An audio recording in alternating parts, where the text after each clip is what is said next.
The next time you're at work, this is how you're gonna say, I fucking quit because you're a toxic manager. This is Professor Corporate, and this is Advanced Corporate BS, where I teach you why I said what I said, but in corporate. While I've enjoyed the majority of my experience here, recent changes in leadership have caused that experience to deviate, so unfortunately, I'm no longer able to see myself here moving forward.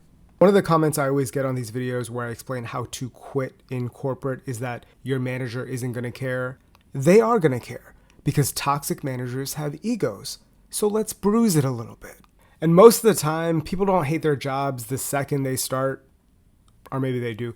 But anyway, this is specifically for situations where the job just ends up getting really toxic towards the end because they might have hired a new manager that you just don't like. Or they just make really bad decisions without consulting the team, which is pretty often. So this is just you doing your small little part to make sure they know it's their fault and not yours. While I had no intentions of leaving my role, your management style has forced me to reevaluate my options. A lot of times when good employees quit, toxic managers try making up excuses to their boss that you were planning to quit anyway and it had nothing to do with them, and this is how you stop them in their tracks. Because you weren't planning to quit. So make sure you make that extremely clear so their bosses know. The last ones are always good. While you may or may not action on this feedback, I hope you understand that you were the primary reason for my departure given your shortcomings as a leader. So my suggestion to you would be to look inward to avoid having this scenario happen again.